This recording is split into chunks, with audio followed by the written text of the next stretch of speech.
Akhtar Ali, former Davis Cup coach, joins me on the phone line now. Good evening, sir. Thanks so much for joining us. You have coached the Oberoi sisters. Do tell us about your experience. We are talking about fitness right now.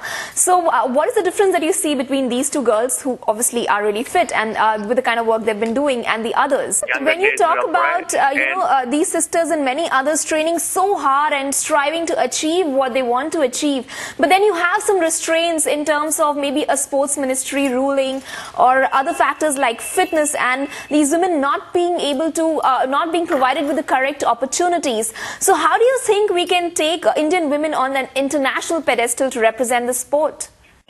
Do go on, sir. We can hear you. Yeah, tell us about your experience coaching them. I know the Oberoi. It's only when we talk about these things, do we realize there are so many small little details that kind of prevent you and hinder you from doing so well on an international level, and people just go like, okay, look at China, look at this country, they're doing so well. If we are going to put the money, what have they produced? Thank you. All right, so point taken. And I do believe that these girls are very hardworking, because we've seen them perform so well. Thank you so much for joining us this evening on the show, sir.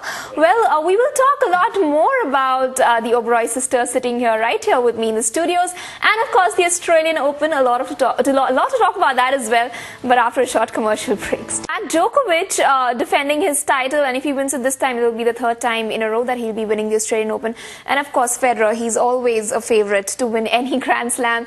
So who's your favorite? Who do you think is going to get it? You just have to say it on national television once again. I love Roger Federer, everyone. There you go. Neha, who's your favorite to win the men's singles? So what about Serena Williams? You guys do not see her in the finals? You know what? I do, actually. I'm sorry I didn't say that earlier, because I love You can't change your mind now. It's a women's singles. Oh, only two in the finals? I didn't realize that. No, because I love putting money on this. I love that you are. We secretly are. Okay, I didn't know that. Yeah. But I love Serena. I really want her to win. I mean, I prefer her to win. Okay. So for you, it's Azarenka. For you, it's Williams now and not Sharapova. Yeah. Sharapova was out. Williams is in. She's a tough one to bet with. She's always a tough one to bet with. A lot to look forward to in the Australian Open. And my personal favorite, I'll tell you in the break. But on that note, we had to slip into a short little break here, and there's a lot more to talk about. Stay with us. Awesome. School of thought that said Serena Williams coming out with a perfume line, or her nail polishes, or a cosmetics fashion line.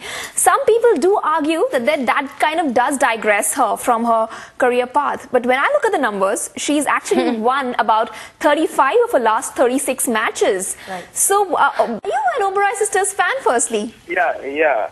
And, Yay! Easy for us to compare ourselves to maybe Chinese players and be like, okay, they're doing so well. But a lot of factors that do come into play. Ankita Bamri joining with me here in the studios now on the phone line. Ankita, so good to have you again here. You were with us in our studios last week, also a former tennis player. Ankita, what do you have to say about Sports Ministry's ruling, wherein somebody holding another passport, but originally from India, is not allowed to represent in, say, like a Davis Cup tie? Interesting that you say that, I'm not supposed to be doing that, because it's also the mindset that probably we Indian women come from, which needs to change. Shika, let's take a look at your career highlights here.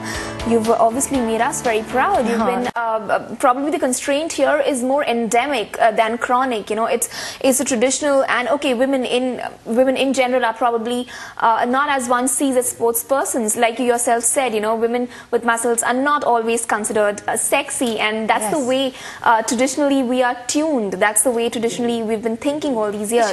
Because I always did think that it shouldn't really be, just because you're good in sports, probably your studies are going to suffer. I mean, they probably should exist together. People think so. All right. To be able to play or not play for the country, but the Oberoi sisters do have a lot to offer for Indian tennis, about which we will talk more, but when we return from another short commercial break. Stay tuned. Tell me, what do you have to say about how tennis is spread across the country? Do you think it's just located to all the urban areas? And like Shikha was saying, we do not really have access to sports, to this particular sport in smaller towns as well? All right. Okay, like Neha and Shikha point out, live your best. Very important for you to pursue your dreams. And of course, if it is representing the country in any sport or tennis for that matter, it's amazing. And kudos, we are with you. Well, thanks guys for joining us this evening on Dial S for Sports. I'm Esha Hanspal with the very wonderful Oberoi sisters here with me in the studios. Thank you. Bye-bye Thank guys. you. I'll see you later.